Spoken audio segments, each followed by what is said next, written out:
Hi, I am an estate planning attorney. My name is Dan Krause, and sometimes I get asked, why shouldn't I just do my estate planning myself? Why shouldn't I get forms off the internet, etc.? And today I don't want to answer that question specifically, but I do want to show you something that if you get forms off the internet, you are unlikely to have a plan for. Uh, So, a little bit about me. Like I said, I'm an estate planning and an elder law attorney. My name is Dan Krause. I practice in Wisconsin. I've been doing this for 20 some years. I used to be an Army officer. I'm retired from the military now. And I put out a newsletter that I would like you to subscribe to if you would like to. If you would like to get in on our estate planning and elder law newsletter, please send an email to newsletter@friendly.law. That's newsletter@friendly.law, and we will get you on our mailing list. So today I want to talk about a pour-back provision in a revocable living trust, as well as an associated provision in a pour-over will. Now, a revocable living trust-based estate plan is one way for people to avoid the probate that happens after somebody dies and they have a will or they don't have a plan. There are lots of provisions in revocable living trust that are very similar to those in a will. And normally, if you do it right, with every revocable living trust-based plan, you have a pour-over will that coordinates with it.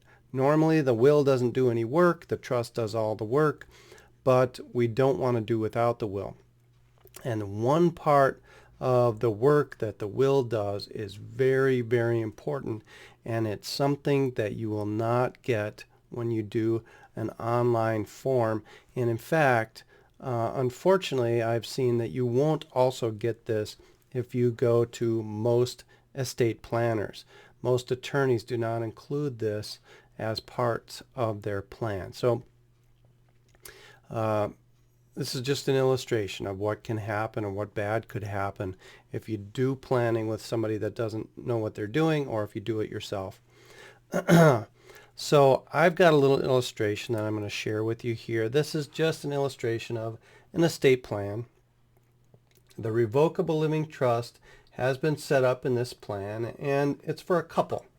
So on the right side is the wife, and on the left side is the husband, and all their stuff is really in there together, but each of them owns half of it. The reason we put them on different sides here is because one of them is going to pass away, which is what we plan for. We want to illustrate that.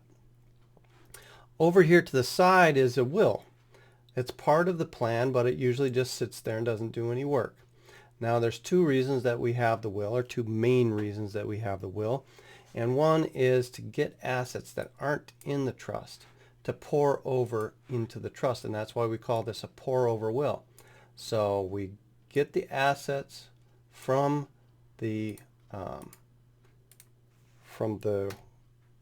not in the trust, going through the will and that plan, and we can get them over into the trust by pouring over from outside the trust to inside the trust. Now, we don't want to have assets like this forgotten cabin in the woods when a person dies. But in this case, unfortunately, they did not put this in the trust before they died, and they would have to use the will and the probate court in order to get the cabin in the woods into the trust.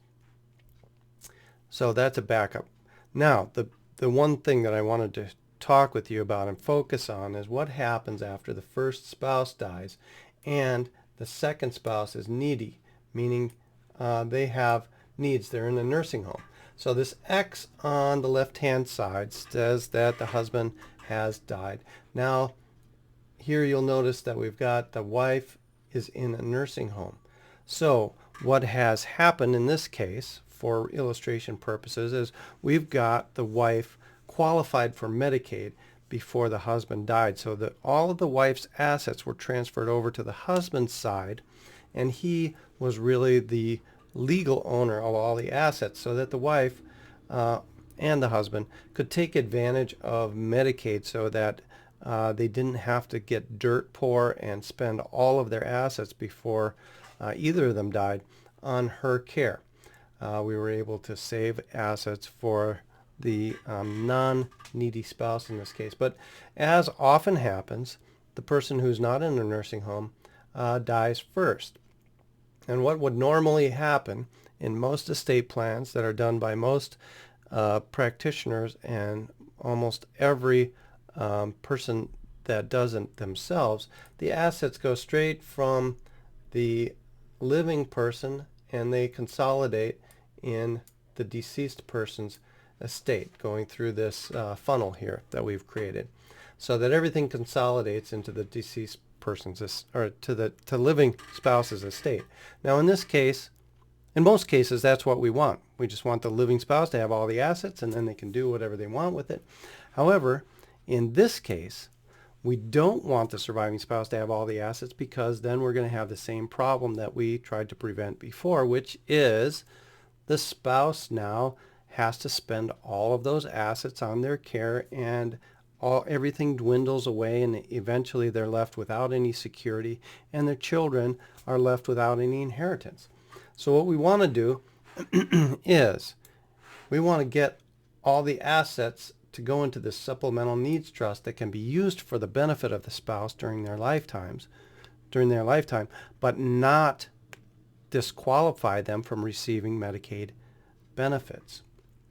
Also, we want the assets to be able to go to the children, if there are any left, upon the death of the second spouse to die. So how do we do that? Well, in the Revocable Living Trust, we put in language that's symbolized here by this circle. The circle here says that there's a switch, and the switch is if we have assets in the trust that are going to go to the spouse, but the spouse is a disabled person according to a certain definition, which means that they are qualified for Medicaid, then instead of going to the spouse, it goes to the personal representative under the will. Well, it's very mysterious, because the rest of the trust won't tell you what happens to it. You have to read the will. Now, the coordinating will should have language, and if you do it right, it does have language that says if the spouse, the surviving spouse, is a disabled person according to the same definition, meaning that they qualify for Medicaid, then the assets are used to fund a supplemental needs trust for the benefit of the surviving spouse. Now, why can't we draw a line from here to here so that we don't need to use the will?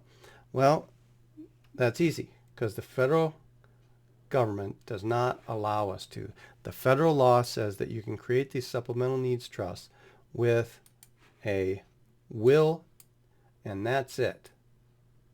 You can't do it with a trust. So in this case, you have to be careful, be tricky, and let the experts do their thing, so that now you have a pour back provision in the trust, pours back to the will creates the supplemental needs trust. The supplemental needs trust then can do its job and support the surviving spouse with assets during their lifetime, if they need it. Anything that would supplement whatever Medicaid or other government programs are paying for, so that it won't knock them off the program. This is just one illustration, and a very important one, of what do you get when you have a professional help you plan. You get orderly transition of assets without the loss of assets that you might have if you haven't planned properly.